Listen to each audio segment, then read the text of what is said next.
11:30 ही चालू कर देना चाहिए था तुझे। चलो 11:15 गो टू हेल। सेक्शन 34 से स्टार्ट करना है हमें। कहाँ से स्टार्ट करना है? 2 दिन हो गए रिवीजन नहीं करा, एक बार रिवीजन कर लेते हैं। रिवीजन में मेरी बात सुनो, सबसे पहले सेक्शन 17 तक तो आप लोगों को एकदम अच्छे से याद होना चाहिए, तो उसकी तो सिर्फ तस्बीह कर लेते हैं।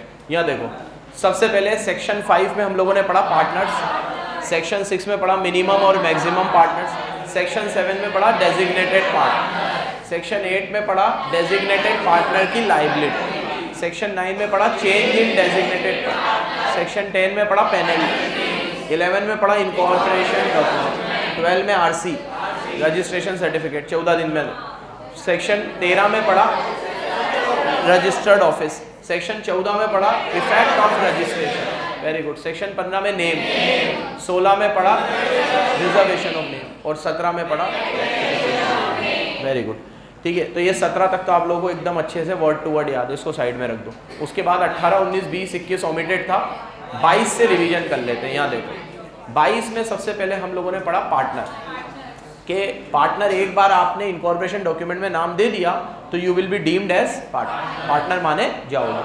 फिर 23 में पढ़ा म्यूचुअल राइट्स एंड ड्यूटीज, मतलब रिलेशनशिप बिटवीन पार्टनर। इसमें मैंने आपको पढ़ाया कि जो आपके राइट्स एंड ड्यूटीज है वो वैसे तो प्राइमा फेसी आपके एलएलपी एग्रीमेंट से ड्राइव होंगे। अब एलएलपी एग्रीमेंट में आपने अपने आप को जो राइट दिए हैं और अपने आप को जो ड्यूटीज अपने ऊपर ला ली है वो आपको निभानी पड़ेगी। लेकिन अगर एलएलपी एग्रीमेंट साइलेंट है तो शेड्यूल 1 फॉलो करना पड़ेगा। क्या फॉलो करना पड़ेगा? सारे राइट्स एंड ड्यूटी किसमें लिखे हुए हैं? शेड्यूल 1, ठीक है। ये सब, और चेंज करना चाहो तो एलएलपी एग्रीमेंट में चेंज करके आप अपने म्यूचुअल राइट्स एंड ड्यूटीज को कभी भी चेंज कर सकते हो। ये 23 में पढ़ा। फिर हमने पढ़ा 24 सीजेशन ऑफ पार्टनर। इसमें मैंने आपको कहा 6-7 पॉइंट थे, जल्दी 6-7 पॉइंट थे इसमें कि आप अगर खुद स्वयं रिटायर होना चाहो तो 30 दिन का एक नोटिस देकर आप अपनी एलएलपी से कभी भी रिटायर हो सकते हो। सीजेशन, अपने आप पार्टनरशिप इंटरेस्ट को सीज कर सकते हो, हट के जा सकते हो, ठीक है। एक बात, लेकिन अगर आपकी डेथ हो जाती है, आप इंसॉल्वेंट हो जाते हो तो आपको जाना ही पड़ेगा, ठीक है। अब डेथ में जाओ, इंसॉल्वेंसी में जाओ कि स्वयं रेजिग्नेशन देकर जाओ, in all case you will be deemed as former partner. और फॉर्मर पार्टनर की लायबिलिटी कितनी होती है? आने वाले एक्ट के लिए नहीं होती है, पुराने वाले एक्ट के लिए होती है। लेकिन अगर वो नोटिस नहीं देता है आरओसी को तो आने वाले एक्ट के लिए भी वो लायबल माना जाएगा जब तक कि वो नोटिस नहीं देता, क्योंकि ऑफिशियल रिकॉर्ड में तो वो अभी भी पार्टनर शो होगा, ऑफिशियल रिकॉर्ड में तो वो अभी भी पार्टनर शो होगा। ये बात हम लोगों ने करी सेक्शन 24 में, सीजेशन ऑफ पार्टनरशिप। इसको साइड में रख दो। फिर 25 हम लोगों ने पढ़ा किसका? रजिस्ट्रेशन है 25 चेंजेस का, हाँ, ठीक है, कि आपके अगर नेम एड्रेस वगैरह किसी भी चीज़ में कोई चेंजेस आया है तो आप आरओसी को बताओगे। फिर अगले ही सेक्शन में हमने पढ़ा कि आप एलएलपी को बताओगे, और अगले ही सेक्शन में हमने पढ़ा कि एलएलपी किसको बताएगा? आरओसी को बताएगा। और एलएलपी आरओसी को हर चीज़ के बारे में 30 दिन में बताएगा। वो खुद एलएलपी का कोई चेंज आएगा तो भी, कोई सामने वाला बंदा पार्टनर बोलता है मेरा चेंजेस हुआ है तो वो चेंज भी आप बताओगे, ठीक है। वो तो पार्टनर तो एलएलपी को बताएगा, लेकिन एलएलपी किसको बताएगा? आरओसी को, रजिस्ट्रार को। वो सब बताने की ओवरऑल डेडलाइन कितनी थी? 30। ये सब चेंजेस वगैरह 26 में लिखे हुए थे। फाइलिंग का था, ये मिसलेनियस सेक्शन हो गया, ठीक है, मतलब फिर फाइलिंग का सेक्शन। फिर 27 2, 3, 4, 5 और 6, ठीक है, ठीक है। हर पार्टनर एलएलपी का एजेंट है और वो पार्टनरशिप फर्म का एजेंट है, मतलब, लेकिन वो एक दूसरे पार्टनर का एजेंट, ठीक है। तो ये एजेंसी वाली बात अपन ने पढ़ी किसमें? 26 में। फिर 27 से स्टार्ट हो जाती है तुम्हारे लायबिलिटी के सेक्शन। इसमें पहले अपन ने 27 में पढ़ा लायबिलिटी ऑफ एलएलपी और 28 में पढ़ा लायबिलिटी ऑफ पार्टनर। 27 में लायबिलिटी ऑफ एलएलपी में हमने पढ़ा कि एलएलपी पार्टनर के द्वारा किए गए किसी भी एक्ट के लिए लायबल है कि नहीं है? एलएलपी देखो, ऐसे तो क्या है, ये सेक्शन जो है ना, ये सीधे एक्स्ट्रा ऑर्डिनरी सर्कमस्टांसेस की बात करता है कि वो इम्प्लाइड अथॉरिटी के अंदर अगर नहीं किया वो जनरल, इसमें जनरल बात लिखी भी नहीं है, लेकिन जनरल बात ये है कि अगर पार्टनर कोई भी ऑर्डिनरी वर्क करता है तो उसके लिए एलएलपी लायबल है, ठीक है, क्योंकि वो एलएलपी के नाम पे ही कर रहा है सारा काम। आज इस कोचिंग में जो भी एक्टिविटी हो रही है XYZ, एक 10 रुपए की चाय भी आती है, ठीक है, तो वो चाहे बीसीसी उसका पैसा भरेगा, लेने कौन गया था इससे कोई फर्क, क्योंकि वो इस बिल्डिंग में हो रही है वो चीज़। तो जनरल बात इसमें लिखी भी नहीं, लेकिन जनरल से मत भूल जाना, इसमें सीधे एक्स्ट्रा ऑर्डिनरी घुसेड़ दिया। अब 27 क्या बात करता है कि अगर किसी भी पार्टनर ने कोई काम किया तो उसके लिए एलएलपी लाइबल नहीं है, अगर वो उसने अपनी अथॉरिटी के बियॉन्ड जाके किया है और सामने वाली थर्ड पार्टी को इस बारे में पता था। पॉइंट नंबर 1 ये मैंने जोड़ के बताया था। और पॉइंट नंबर 2, अगर सामने वाले को ये नहीं पता था कि he is dealing with a partner और नॉट, कि वो किसके साथ डील कर रहा है, अब उसे पता ही नहीं है कि मैं शब्बीर इस बीसीसी का पार्टनर हूँ, वो तो मेरे साथ ऐसे ही जनरली डील कर रहा है, तो इस केस में शब्बीर जो भी लाइबिलिटी इंकर्ड करके आएगा वो शब्बीर की है, बीसीसी की नहीं, क्योंकि उसको पता ही नहीं था कि मैं बीसीसी का पार्टनर हूँ क्या हूँ, वो तो मेरे साथ इंडिविजुअल कैपेसिटी में डील कर रहा है। ये सब बातें हम लोग रिवीजन तुम्हारे लिए हो रहा है, ठीक है। 27 फिर बात करी 28 लायबिलिटी ऑफ पार्टनर। इसमें हम लोगों ने बात करी कि अगर कोई भी पार्टनर अपनी नॉर्मल कैपेसिटी में काम करता है लेकिन उससे कोई एक्ट या एरर या ओमिशन हो जाता है तो उसके लिए वो लाइबल नहीं है। उसके लिए कौन लाइबल है, एलएलपी, मतलब वो खुद तो लाइबल है ही लेकिन उसके साथ साथ, तो मैंने तुम्हें क्या कहा था कि 27 और 28 में कितनी उल्टी बात लिखी हुई है। 27 का नाम तो क्या दे रखा है, लायबिलिटी ऑफ एलएलपी, लेकिन पढ़ाया क्या कि एलएलपी लाइबल नहीं है। 28 का नाम क्या दे रखा है, लायबिलिटी ऑफ पार्टनर, लेकिन पढ़ाया क्या कि पार्टनर लाइबल नहीं है, कौन लाइबल है, एलएलपी लाइबल है, ठीक है। तो इन्होंने क्या एक्स्ट्रा ऑर्डिनरी सिचुएशन को कवर कर रखा है, किसको, ऑर्डिनरी तो ये होता है कि पार्टनर अपनी इम्प्लाइड अथॉरिटी में रहकर जो भी काम करेगा उसके लिए फर्म लाइबल होगी ही सही, भले वो एक नॉर्मल पार्टनरशिप फर्म हो या नॉर्मल एलएलपी हो। आज फिर बोल रहा हूँ मेरी ये लाइन याद रखना, इस प्रेमाइसेस में बीसीसी के टैग नेम में मैं जो भी कुछ करता हूँ, एक 10 रुपए की चाय भी आती है तो वो पैसा प्राइमा फेसी बीसीसी ही भरेगा। वो नीचे विनोद जी कभी मुझसे डायरेक्ट पैसे, मतलब मुझसे मांग भी रहे होंगे तो मैं बीसीसी के गल्ले में से ही उसको पे करूंगा।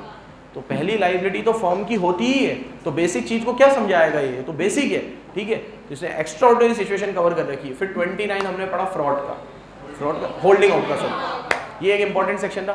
29 होल्डिंग आउट, इसमें हम लोगों ने बात करी कि जब भी आप किसी के सामने ये रिप्रेजेंटेशन देते हो कि आप पार्टनर हो जबकि आप एलएलपी के पार्टनर नहीं हो, और उस रिप्रेजेंटेशन के फेथ पे अगर सामने वाला एलएलपी को क्रेडिट दे देता है तो उसके लिए आप लाइबल हो, लेकिन पहले एलएलपी खुद लाइबल है। अगर एलएलपी के क्रेडिट में वो पैसा पड़ा हुआ है तो वो एलएलपी चुकाएगी, अदरवाइज आपको चुकाना पड़ेगा। लेकिन इसमें 2-3 कंडीशन पूरी होनी चाहिए, एक तो आपने झूठ बोला, और दूसरा उसने आपके रिप्रेजेंटेशन पे पैसा दे दिया, और तीसरा वो पैसा अब एलएलपी के पास अवेलेबल नहीं है। होगा तो फिर तो एलएलपी भरेगी ना, लेकिन अगर एलएलपी के पास अवेलेबल नहीं है तो आपको भरना पड़ेगा। एकदम क्लियर है। 29 फिर 30 पड़ा फ्रॉड में हम लोगों ने बात करी कि अगर मैं कोई भी काम ऐसा करूंगा जिसमें मेरे इंटेंट फ्रॉड के है तो मैं तो कुएं में कूदा ही कूदा, मेरे साथ एलएलपी भी लाइबल होगी, ठीक है, मेरे साथ एलएलपी भी लाइबल होगी, ठीक है। फिर ठीक है 30 विसल ब्लो। इसमें मैंने आप लोगों को बताया कि अगर कोई भी एलएलपी का फ्रॉड पकड़ने में मदद करता है एम्प्लॉय या कोई भी पार्टनर या डेजिग्नेटेड पार्टनर, ठीक है, तो उनको इम्यूनिटी दी जाएगी। एक तो उनका पेनल्टी कम कर दिया जाएगा, उनका इम्प्रिजनमेंट कम कर दिया जाएगा, माफ़ नहीं कम कर दिया जाएगा। सर कितना कम, ये असेसिंग ऑफिसर डिसाइड करेगा, जितनी हेल्प करी होगी उतना कम, डिपेंड करेगा कितना बड़ा इनपुट आपने प्रोवाइड किया, ठीक है। अच्छा, इम्यूनिटी के कानून हर देश में बहुत ज़बरदस्त होते हैं। कुछ देशों में तो ऐसा होता है कि आपके एकदम, ये तो खैर छोटा सा आपने फ्रॉड किया, ठीक है, कुछ देशों में तो आपने बहुत बड़े बड़े गुनाह भी किए होते हैं, तो अगर आप सरकार की किसी ऐसी चीज़ में मदद कर देते हो तो आपको इम्यूनिटी मिल जाती है, ठीक है। जैसे डॉन 2 देखी तुमने, जो शाहरुख खान वाली, उसके अंदर वो जब प्लेट्स चुराता है, नोट चोरी करनी, उसके बाद एक सीन आता है उसके अंदर, वो बोलता है भैया कि मेरे को स्पेन की गवर्नमेंट से, स्पेन या इटली में कहीं पे वो चोरी वोरी करता, तो बोलते कि भाई मेरे को इम्यूनिटी प्रोवाइड करवा दे, तू मेरे सारे चार्जेस माफ़ करवा दे। उसके ऊपर संगीन आरोप होते भयंकर वाले, एक तो प्लेट्स ही चुरा ली, फिर खून मून के वो बोलता है कि भाई ये चीज़ नहीं हो सकती। तो उसमें वो शाहरुख खान बोलता है भाई यहाँ के कानून में ये इम्यूनिटी मुझे मिल सकती है, इंडिया में नहीं मिल सकती।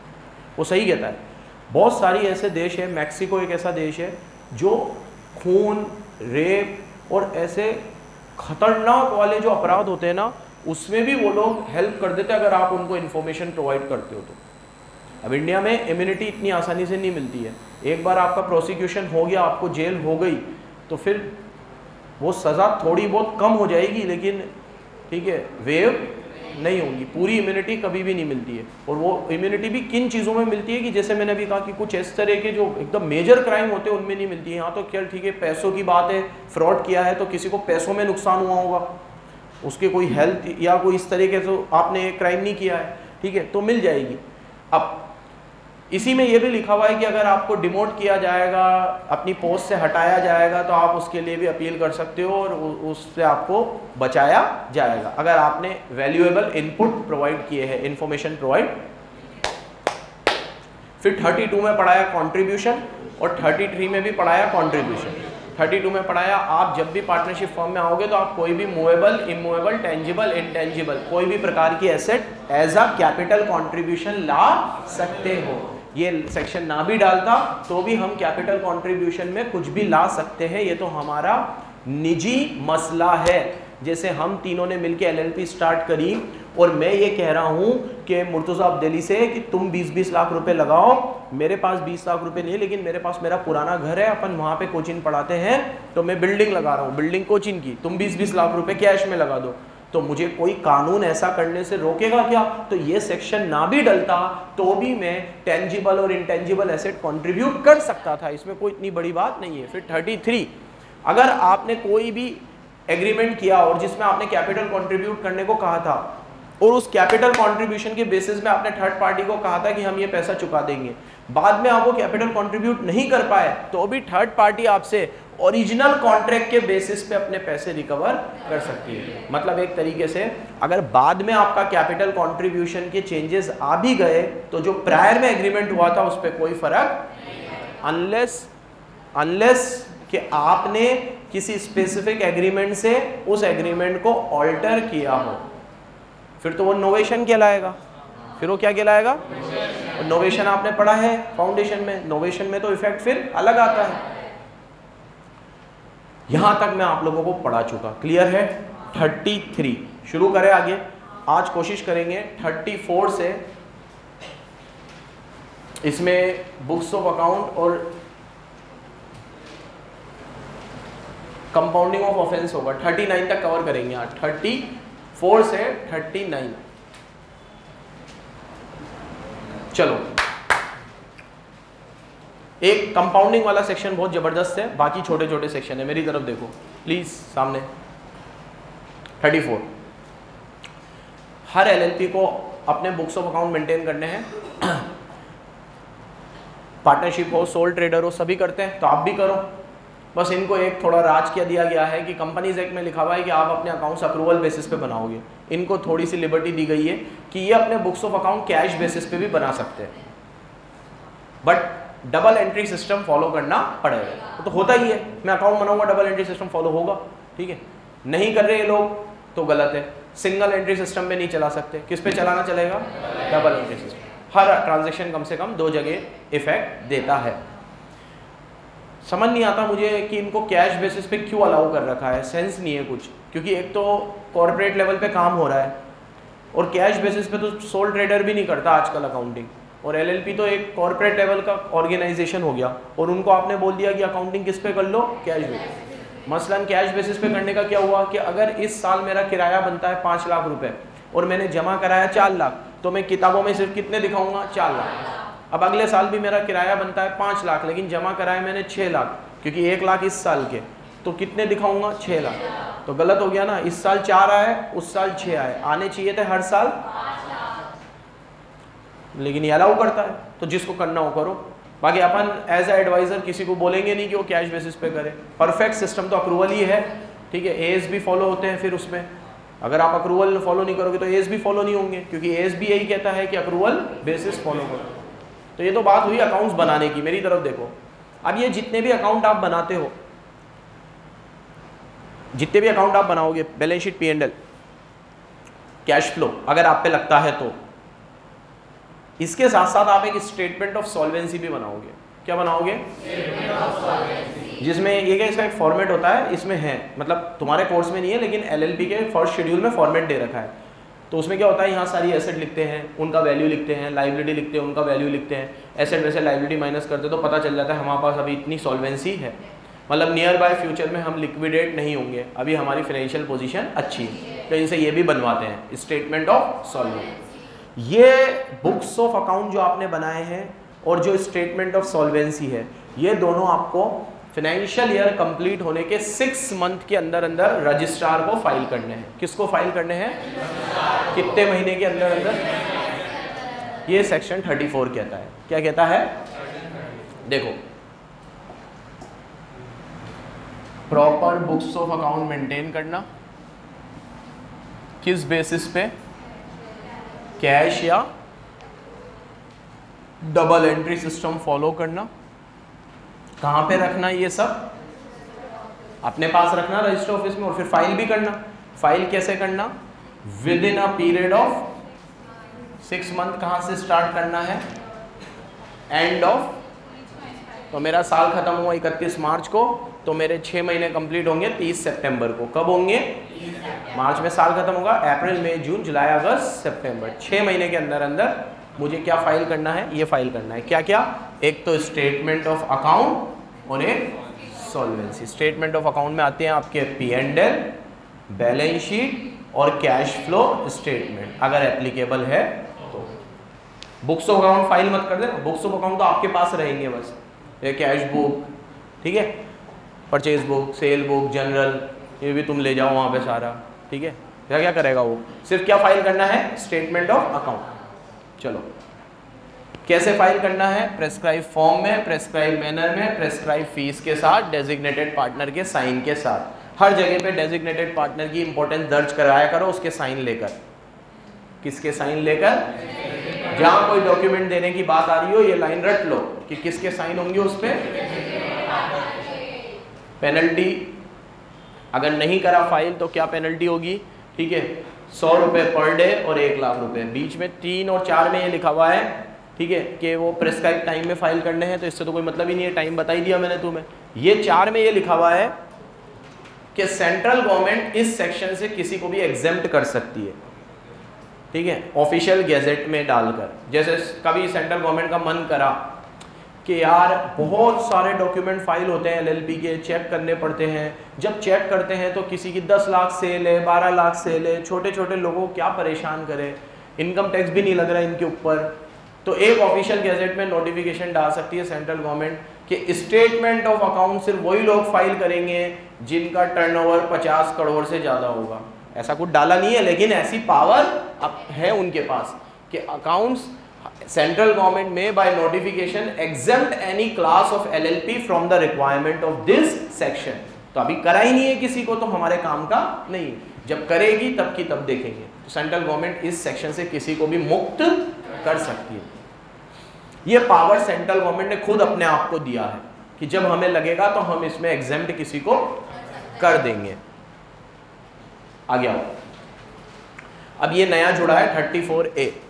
शायद 34 में मैंने तुम्हें जो भी बातें बताई वो सेम वर्ड टू वर्ड मैंने तुम्हें फाउंडेशन में भी बताई है, इसमें कुछ भी नया फाउंडेशन में भी था। ये कौन सा? 34 कि बुक्स ऑफ अकाउंट मेंटेन करना पड़ता है और रजिस्ट्रार को फाइल करना पड़ता है। कितने महीने में? 6 महीने।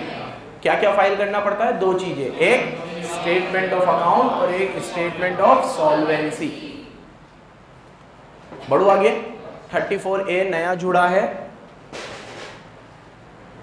और ये कंपनीज एक्ट से लिया गया है। कंपनीज एक्ट में ये सेम सेक्शन है 132, एप्लीकेबिलिटी ऑफ एस, और अब ये यहां पर है। उधर और इधर एक ही बात लिखी हुई है। क्या लिखी हुई है? कि जिन जिन एलएलपी को सेंट्रल गवर्नमेंट ने नोटिफाई किया है उनको एएस भी फॉलो करने पड़ेंगे अपने फाइनेंशियल स्टेटमेंट। अब जिनको एएस फॉलो करने पड़ेंगे तो फिर वो कैश बेसिस पे नहीं बना पाएंगे, उनको तो अप्रूवल पे ही बनाना। अब कौन से एएस किस पे एप्लीकेबल होंगे, इतने सारे एएस है, वो सेंट्रल गवर्नमेंट बताती है। तो एक चैप्टर आपको अकाउंट्स में डाला गया है, चैप्टर 1, जिसमें ये पढ़ाया जाएगा आपको कि ये कंपनी है, ये एलएलपी है, ये लोग हैं, तो इनको एएस फॉलो करने पड़ेंगे। और जो इनमें नहीं आ रहे हैं, level 1 entity, level 2 entity, level 3 entity, ये किसी में भी नहीं आ रहे हैं, तो उनके ऊपर एएस एप्लीकेबल, फिर भी उनको फॉलो करने हैं तो करो, लेकिन उन पे एप्लीकेबल तो ये 34A में लिखा हुआ है कि सेंट्रल गवर्नमेंट जिसको नोटिफाई करेगी उसको एएस फॉलो करने पड़ेंगे।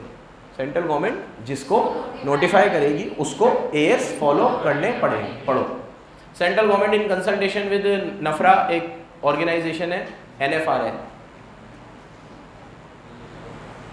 NFRA, national financial reporting authority. क्या नाम है? प्यार से हम इसको नफरा बोलते हैं और हर सीए को इससे नफरत है, ठीक है। क्यों है?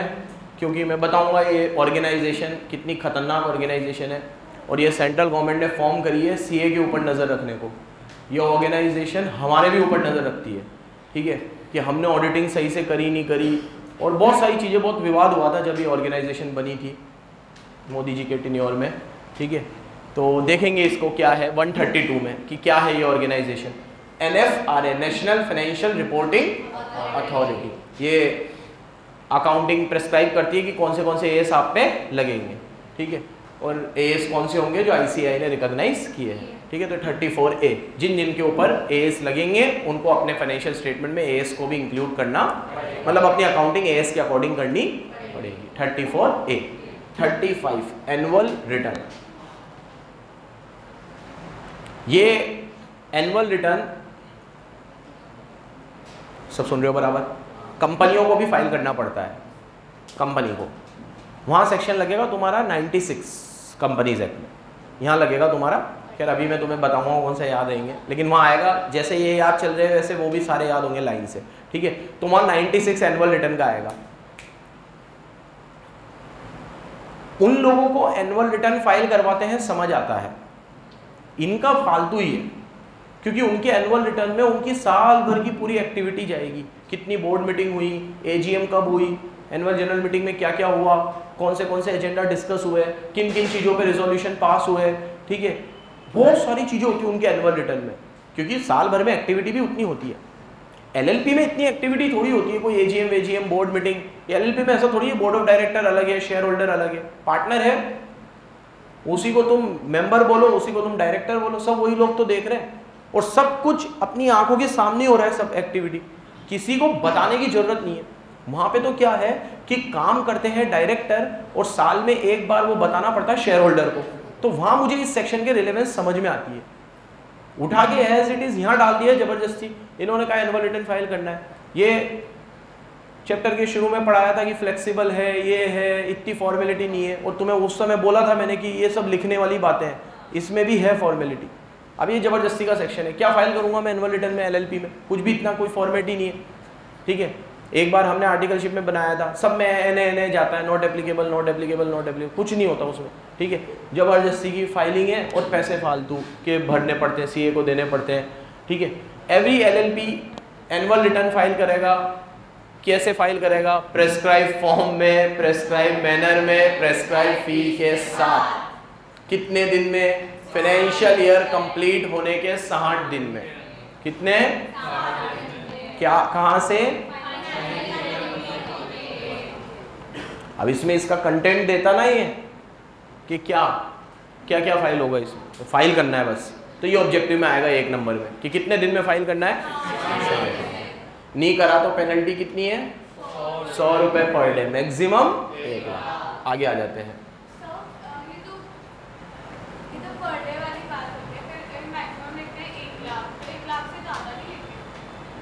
देख 100 रुपये पर डे हो गया, तो अगर तूने 1 साल तक फाइल नहीं किया तो 36,500, 365 डेज होते हैं, इंटू 100 करा।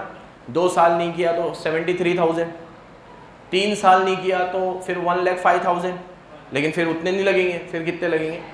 अब क्यों, कौन इतना सुस्ती होगा कि फाइनेंशियल ईयर कंप्लीट होने के 60 दिन में फाइल नहीं करना था तो 61वें दिन कर देता, 62वें, 70 दिन में, 75 दिन, 1 साल, 2 साल, 3 साल, और अब 3 साल भी नहीं किया तो कर भी मत, अब क्यों इतनी पेनल्टी दे रहा है, ठीक है। हम समझ लेंगे कि ये राज भी उसके साथ ही चला गया, ठीक है। चलो इंस्पेक्शन पे आते हैं। किस पे आते हैं? देखो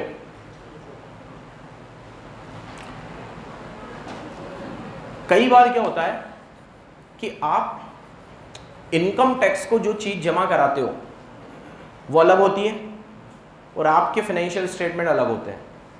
दो किताबें होती है, ठीक है, एक सफ़ेद डायरी,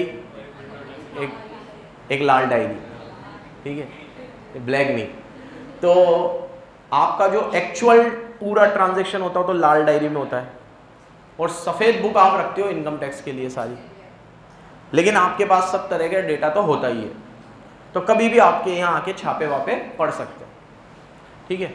तो LLP में भी वो सेम चीज़ है, हो सकती है कि वो रजिस्ट्रार को जो बुक्स ऑफ अकाउंट फाइल कर रहा है वो तो अलग है और घर में जो बना रहा है वो बिल्कुल अलग है। तो इस सेक्शन में कहा गया है कि जितने भी books of account, annual return, जितनी भी डॉक्यूमेंट, फॉर्म्स वगैरह तुमने रजिस्ट्रार को सबमिट किए हैं वो तुम्हारे रजिस्टर्ड ऑफिस में भी होने चाहिए और रजिस्ट्रार या उसका कोई भी ऑथोराइज बंदा कभी भी आके उसका इंस्पेक्शन कर सकता है। ये सेक्शन डाल के रजिस्ट्रार को पावर दी गई है कि आज मैंने कोई चीज़ फाइल कर दी, अब फाइल करके मैं तो हो गया फ्री, चलो भैया फाइल हो गया। अब रजिस्ट्रार को लग रहा है यार ये फर्म को मैंने देखा है इतना काम करती है ये और इसका सेल इतना कम है, परचेज इतना कम है, दाल में कुछ काला है, देखो इसका रजिस्टर ऑफिस कहाँ पर है, बोला यहाँ जयपुर में है, तो पहुँच जाएंगे और इंस्पेक्शन करेंगे। अब आप उसको मना नहीं कर सकते तुम मेरी प्रॉपर्टी में कैसे घुस रहे हो ये वो, तो ये सेक्शन का मदद मिल जाएगा उन्हें कि भैया ये सेक्शन हमें एम्पावर करता है कि हम तुम्हारे प्रेमाइसेस में घुसकर तुम्हारी कह कर लेंगे, ठीक है, अगर तुमने कोई भी डॉक्यूमेंट गलत फाइल। लेकिन उनके पास रीजंस टू बिलीव होने चाहिए इंस्पेक्शन करने के, ऐसे कोई भी इंस्पेक्शन करने आ नहीं जाता, लेकिन ये सेक्शन पावर देता है कि इंस्पेक्शन कर सकते हैं। पढ़ो,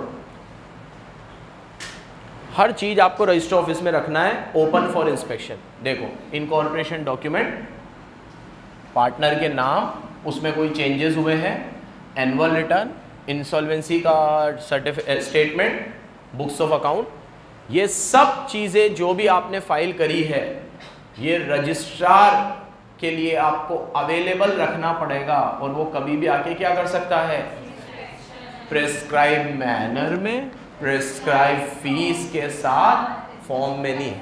इंस्पेक्शन का कोई फॉर्म होता है या पिक्चर हो, ठीक है। तो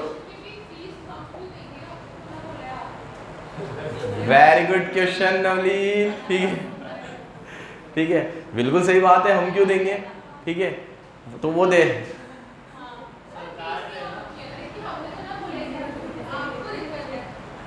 इसमें ऐसा होता है बेटा कि ये फीस वर्ड गलत लिखा हुआ है, ये लोग फीस नहीं लेते हैं, इनके सैलरी लेते हैं। तू इतनी बड़ी हुई रजिस्ट्रार को सैलरी दे,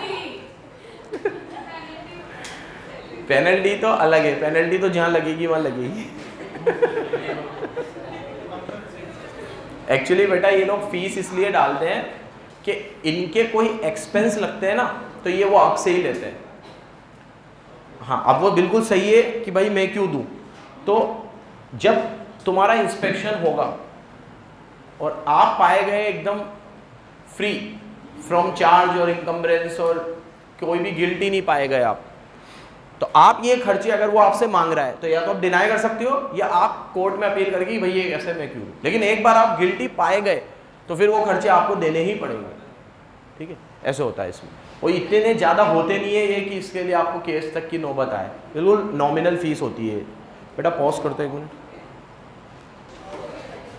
इनकॉर्पोरेशन, अरे ये हो गया इंस्पेक्शन, छोटे छोटे सेक्शन है, आप 37 पे आ जाते हैं। Penalty for false statement. देखो इस पूरी प्रक्रिया में, इंस्पेक्शन में, या जब आपने ओरिजिनली एनुअल रिटर्न फाइल किया था, या जब आपने स्टेटमेंट ऑफ अकाउंट फाइल किया था, स्टेटमेंट ऑफ सॉल्वेंसी फाइल किया था, इस पूरे सेक्शनों में जितनी भी मैंने तुम्हें पढ़ाया, कहीं पे भी तुमने अगर जानबूझ के कोई फॉल्स इंफॉर्मेशन फाइल करी है तो तुम्हें 2 साल की जेल हो जाएगी। 2 साल की जेल क्रिमिनल ऑफेंस माना जाता है जब भी जेल होती है। तो जब तक पैसों में बात चल रही है ना, मतलब वो सिविल ऑफेंस है। जहां जेल में डालने की बात आ जाए तो मतलब आपने क्या करा है, क्रिमिनल ऑफेंस किया है। क्या किया है?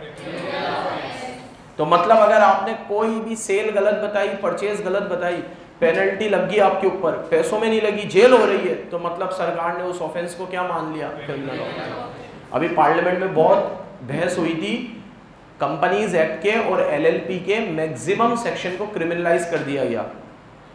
तो कुछ कॉरपोरेट वाले लोगों ने बहुत क्या बोलते हैं उसको, कड़ा विरोध किया था इस चीज़ का, कि जहाँ पर लाखों करोड़ों मतलब के घोटाले होते हैं, वहाँ बहुत सारी बार नेता भी बहुत उसमें धराई में आते हैं, ठीक है, और बहुत ऐसे ऐसे भी ऑफेंस होते हैं, ठीक है, वहाँ पे सज़ा होती नहीं है। और यहाँ पे अगर कोई, मान लो मैंने कोई इन्फॉर्मेशन गलत फाइल करी, मान लो वो ह्यूमन एरर भी हो सकता है, ठीक है, क्योंकि फाइलिंग है बहुत सारी, मेरे से गलती हो जाती है, ठीक है, तो तुम क्या सीधे जेल में डाल दोगे 2 साल के लिए, 4 साल के लिए, ठीक है। तो बोला पेनल्टी ले लो 50,000 1 लाख, पहले पेनल्टियाँ थी, लेकिन पता नहीं क्या सूझा सरकार को कि बहुत सारे ऑफेंसेस को उन्होंने क्रिमिनलाइज कर दिया।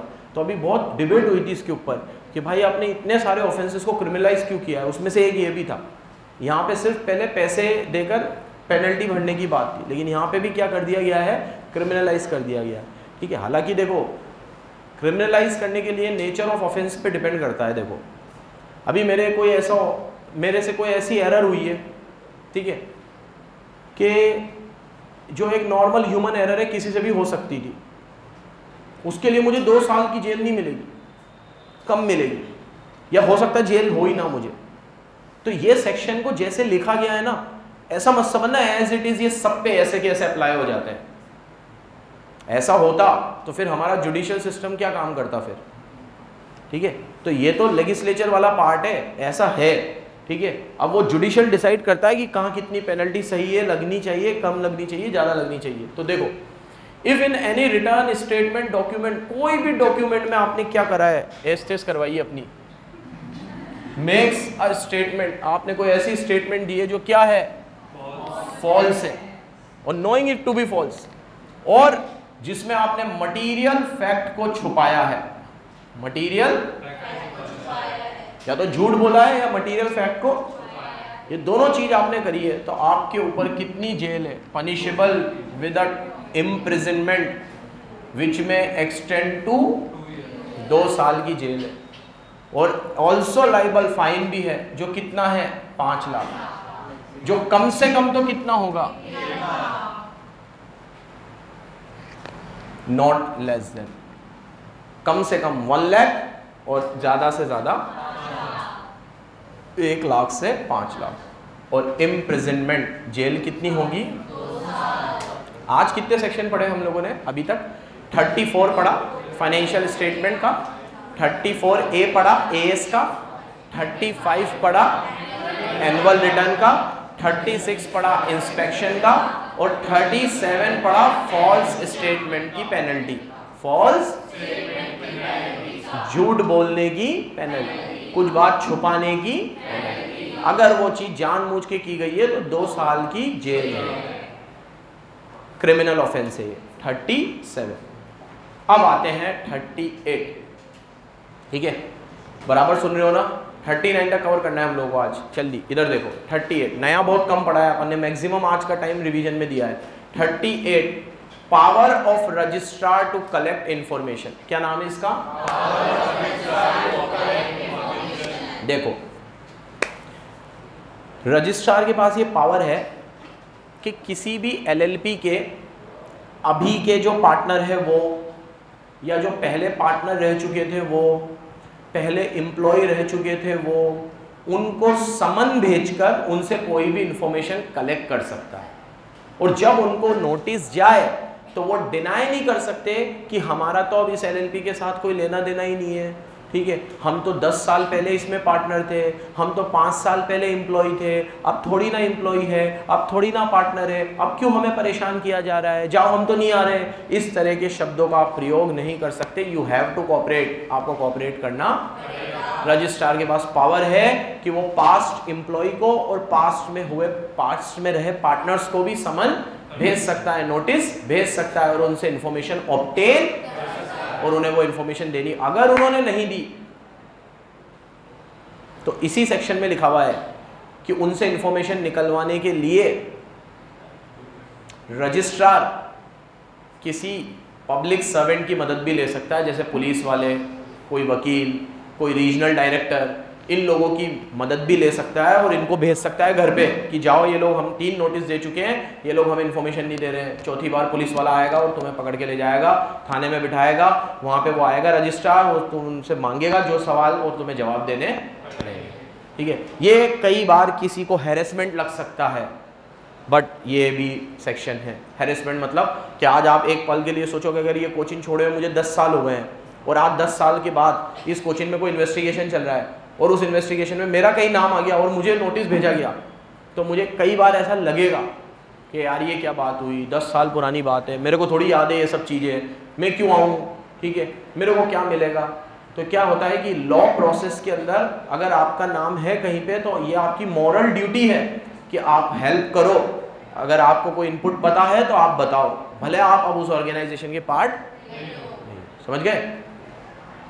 देखो, in order to obtain information which registrar consider necessary, जो हमें जरूरी लगती है, तो रजिस्ट्रार will require, वो कहेगा एनी पर्सन से, चाहे भले वो प्रेजेंट में हो या पार्टनर हो या कोई भी हो, कि आंसर माय क्वेश्चन। ठीक है, हमें इन बातों का जवाब दो। ठीक है, मेरे सवालों का ठीक है, और डिक्लेरेशन दो, डिटेल्स दो, जो हम मांग रहे हैं सब दो, तुम्हारी ऐसी तैसी। कितने टाइम में दो? रीजनेबल टाइम में दो। कितने टाइम में दो? और अगर रजिस्ट्रार आपके जवाब से सेटिस्फाई नहीं हुआ, क्या नहीं हुआ, क्या जवाब दिया तुमने, जैसे मैंने पूछा था कि तुम इस जगह पे आए थे, तुम्हारे यहाँ पार्टनरशिप जब चल रही थी तो उस समय पे तुम लोगों ने एक इतने का टेंडर भरा था, उसमें तुम लोगों को इतने रुपए पे करने थे, तुमने इतने पे कर दिए थे, बाकी के नहीं करे थे, ये हुआ था वो हुआ था, तो तुम इसमें इन्वॉल्व हो? No no. ठीक है, ये जवाब दिया तुमने, जवाब देना है, दे दिया, नो, नो मीन्स नो। ठीक है, तो अगर वो तुम्हारे जवाब से सेटिस्फाई नहीं, या तो तुमने जवाब दिया ही नहीं, या जो दिया है उससे वो सेटिस्फाई नहीं है, तो वो तुम्हें समन भेजेगा। क्या भेजेगा? नोटिस भेजेगा। नोटिस क्या बोलेगा कि अपीयर बिफोर हिम, मेरे सामने आके बोल नो, इधर आ, इधर आ, हाँ, क्या? नो। ठीक है, तो टू अपीयर बिफोर हिम, मेरे सामने आ। ठीक है, और इसके लिए हम किसी इंस्पेक्टर की या पब्लिक ऑफिसर की भी मदद ले सकते हैं। अब अगर नोटिस का भी जवाब नहीं दिया तुमने तो फिर पेनल्टी तो है ही। ये देखो, अब यहां देखो कितनी कम लगाई है, 25,000, और स्टार्ट होती है 2,000 से। ठीक है, इनकी जो मर्जी आए, पेनल्टी तो इन्होंने ऐसे लगाई है, यहाँ पे लगाई है इन्होंने 2,000 से 25,000। ठीक है, अब अगर यहाँ पे मेरे को किसी ने परेशान किया और मेरे को जवाब नहीं देना, तो मैं लिफाफे में 2,000 ही लिख के भेजूंगा। ठीक है, नो भी नहीं, 2,000। ठीक है, पेनल्टी। लास्ट सेक्शन पढ़ा दूं, ये बहुत जबरदस्त है, 2 मिनट का तुम लोग ऐसे ही थोड़ा सांस ले लो, क्योंकि ये बहुत जबरदस्त सेक्शन है।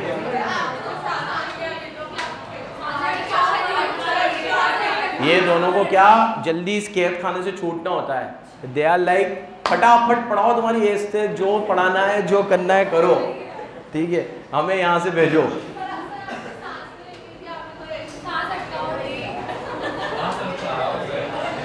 घर कितने बजे पहुंचते हैं अपन? उसके 15 मिनट में पहुंच जाता है अपने घर, मतलब। चलो, कंपाउंडिंग ऑफ ऑफेंस की बात करते हैं। बड़ा जबरदस्त सेक्शन है। पहले कंपाउंडिंग वगैरह के मतलब समझाने पड़ेंगे, थोड़ा टेक्निकल है, आप सामने देखना, बहुत बहुत इंपॉर्टेंट सेक्शन है। कंपाउंडिंग का मतलब क्या होता है? पहले तो देखो, भारत सरकार ये परमिशन देती है किसी ऑफिसर को कि वो किसी भी एलएलपी पे, किसी भी पार्टनर पे या किसी भी बंदे पे कोई भी प्रकार की पेनल्टी लगी है तो उसके क्राइम को देखकर, पेनल्टी को देखकर, नेचर को देखकर कंपाउंडिंग कर दे। कंपाउंडिंग मतलब उस पेनल्टी को कम या ज़्यादा कर दे या इंटरचेंज कर दे। इंटरचेंज कैसे कर दे? जहाँ फाइन है वहाँ जेल में डाल दे, यहाँ जहाँ जेल है वहाँ फाइन लेके छोड़ दे। तो मतलब पेनल्टी के साथ छेड़छाड़ करने की जो प्रक्रिया है उसे कंपाउंडिंग बोलते हैं। अब जब मैं छेड़छाड़ बोल रहा हूँ तो कम भी आ गया, ज़्यादा भी आ गया, ठीक है, मैक्सिमम से ज़्यादा नहीं, जितनी मैक्सिमम है उतनी तो, लेकिन जितनी है उससे थोड़ी सी ज़्यादा कर दी, उससे थोड़ी सी कम कर दी। जेल का प्रावधान था, बेल में छोड़ दिया, बेल का प्रावधान था, जेल में डाल दिया। ये सब चीज़ें किस में आती है? कंपाउंडिंग। पहले कंपाउंडिंग वर्ड का मतलब समझ में आया क्या होता है? अब ये सेक्शन समझाता हूँ। कंपाउंडिंग सबको समझ में आ गया? तो कंपाउंडिंग का मतलब क्या होता है फिर सुन लो। इम्प्रिजनमेंट की जगह पेनल्टी लग जाएगी, पेनल्टी की जगह इम्प्रिजनमेंट हो जाएगी, पेनल्टी के अमाउंट को कम कर दिया जाएगा, पेनल्टी के अमाउंट को बढ़ा दिया जाएगा as per the will of the officer designated in this regard. इसमें जिसको भी हमने दिया है। इस सेक्शन में पावर दी गई है रीजनल डायरेक्टर को। किसको दी गई है? रीजनल डायरेक्टर को। और वो पावर को यूज करेगा रीजनल डायरेक्टर सेंट्रल गवर्नमेंट के कहने पर। किसके कहने पर? सेंट्रल गवर्नमेंट के कहने पर। तो अब ये सेक्शन ये कहता है, बहुत सारी चीजें इसमें सारी एक साथ पहले स्टोरी की तरह समझा रहा हूं, ध्यान से सुनना।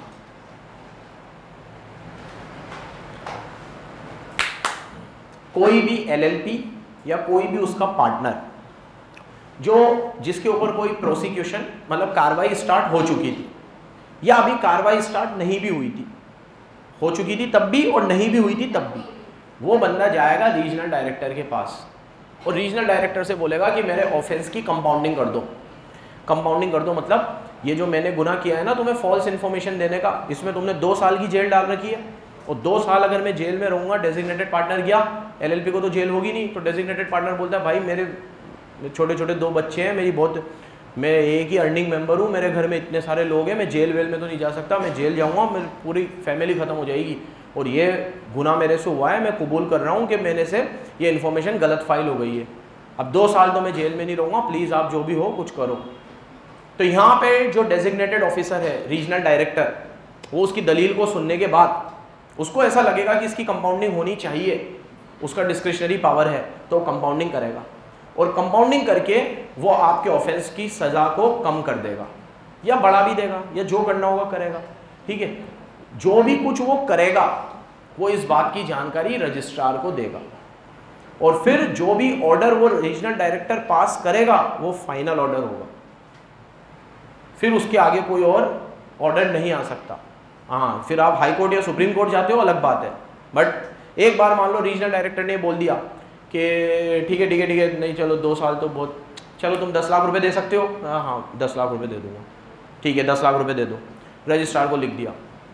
अब 3 महीने बाद रजिस्ट्रार से फिर कोई ऑफिसर आ गया और रजिस्ट्रार आके मेरे को बोल रहा है साला तूने गलत इन्फॉर्मेशन फाइल करी थी, ये वो तेरे को तो जेल में डालेंगे। बोला पागल हो गया, कंपाउंडिंग हो चुकी थी ना, 10 लाख में मामला सुलझ गया था, मैं 10 लाख रुपए भर भी चुका हूँ, तो अब रजिस्ट्रार या कोई ऑफिसर या कोई भी बंदा मुझे परेशान नहीं करेगा। एक बार ऑफेंड कंपाउंडिंग हो गई तो मैं अब फ्री, अब मैं फ्रीली रिलैक्स घूम। हाँ, लेकिन रजिस्ट्रार को लग रहा है कि मैंने रीजनल डायरेक्टर को पैसे खिलाए थे इसलिए उसने कंपाउंडिंग करी है, तो रजिस्ट्रार आगे हाई कोर्ट में और सुप्रीम कोर्ट में अपील कर सकता है, वो पावर उनके पास है, वो अपील मैं भी कर सकता हूँ। तो कोर्ट में जाने का पावर तो आपके पास है ही, बट एक बार आपकी कंपाउंडिंग हो गई तो आप उस ऑफेंस के लिए अब फ्री हो गए, जो भी कंपाउंडिंग के ऑर्डर में अमाउंट आया बस वो पे कर दो। लेकिन अगर आपने कंपाउंडिंग करवाने के बाद जितना ऑर्डर में अमाउंट था वो पे नहीं किया, तो अब जितनी भी उस सेक्शन में मैक्सिमम पेनल्टी है उसका दुगना देना पड़ेगा आपको। जैसे 2 साल की सजा है तो अब 50 लाख का फाइन है, तो अब कब? जब आपने कंपाउंडिंग करने के बाद भी पैसे पूरे,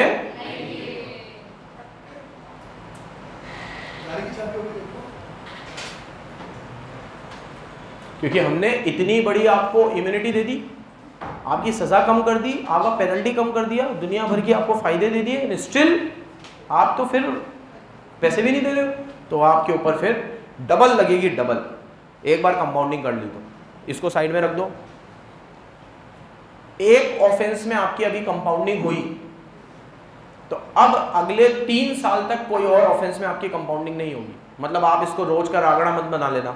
एक आपने कबाड़ा किया, रीजनल डायरेक्टर के पास गए, कंपाउंडिंग करा के आ गए, रीजनल डायरेक्टर आगे फूफा जी लगते थे, अभी पोस्टिंग में ही थे, तो सोचा 3-4 ऑफेंस और कर लूँ, जब तक ये है कंपाउंडिंग हो ही जाएगी, तो बीच में 2-3 और सरका दिए। तो ऐसे नहीं, एक बार कंपाउंडिंग हो गई तो अगले 3 साल तक अब किसी भी ऑफेंस की कंपाउंडिंग, लॉक इन पीरियड है 3 साल का। कितने साल का? 3 साल। ये कंपाउंडिंग हो गया। ठीक है, कितनी बात बताई। कंपाउंडिंग होता क्या है, कौन करता है? रीजनल डायरेक्टर करता है। आपके कहने पर नोटिस देना पड़ेगा रजिस्ट्रार को। कंपाउंडिंग में जो भी सज़ा कम हुई ज़्यादा हुई आपको पे करनी पड़ेगी, नहीं करी तो फिर डबल देनी पड़ेगी। एक बार हो गई तो अगले 3 साल तक नहीं होगी। ठीक है, ये सब हो गया। और कंपाउंडिंग जो है वो प्रोसिक्यूशन स्टार्ट होने के पहले भी हो सकती है और प्रोसिक्यूशन स्टार्ट होने के, प्रोसिक्यूशन मतलब कानूनी कार्रवाई। अभी जैसे रजिस्ट्रार मेरे ऊपर जेल की सज़ा सुना चुका रजिस्ट्रार कि भाई शब्बीर गलत इन्फॉर्मेशन फाइल करिए, 2 साल की जेल है आपको, तो प्रोसिक्यूशन स्टार्ट होगी। अब मैं कंपाउंडिंग के लिए गया, ये भी पॉसिबल है। और अभी प्रोसिक्यूशन स्टार्ट नहीं हुआ है, अभी सिर्फ मेरे को नोटिस आया कि शब्बीर आपने सेल गलत दिखाई थी। मैंने कहा अरे ये तो पिक्चर बन गई, ये तो फॉल्स इन्फॉर्मेशन है। अब जब मैं उसको जवाब देता उसके बाद तो मेरे को जेल होने वाली थी, प्रोसिक्यूशन स्टार्ट होने ही वाला था। मैंने कहा रिएक्टिव मत बनो, प्रोएक्टिव बनो। क्या बनो? और मैं फटाक से भागा किसके पास? रीजनल डायरेक्टर के पास। और मैंने पहले ही क्या स्टार्ट करवा दिया? कंपाउंडिंग स्टार्ट करवा दी। तो कंपाउंडिंग प्रोसिक्यूशन स्टार्ट होने के पहले भी हो सकता है और प्रोसिक्यूशन स्टार्ट होने के बाद भी हो सकता है। बट कभी भी प्रोसिक्यूशन स्टार्ट होने के पहले हो या बाद में हो, एक बार कंपाउंडिंग हो जाए तो उस बात की जानकारी रजिस्ट्रार को देनी पड़ेगी। कौन देगा? रीजनल डायरेक्टर देगा कि जिसकी हुई है वो देगा? कौन देगा? क्यों शुभी? और उनकी बात में ज्यादा वजन होगा। मैं कौन होता हूं ये कहने वाला कि मेरा फाइल 10 नहीं है अब 2 लाख है। ठीक है, वो जो मेरा फाइल था ना 10 लाख रुपए, वो 10 नहीं है अब 2 लाख दूंगा मैं। क्यों दे रहा हूं? दूंगा। ठीक है, किसने बोला? रीजनल डायरेक्टर ने। तो उससे लिखवा के ला साले, तो इससे अच्छा वही दे देना सीधे। तो वो नोटिस दे देगा कि भैया हमने इस बंदे की क्या करी है? कंपाउंडिंग करी। समझ में आया? इसको रीड कल करेंगे। धन्यवाद। एक बार रीड करके आना इसको।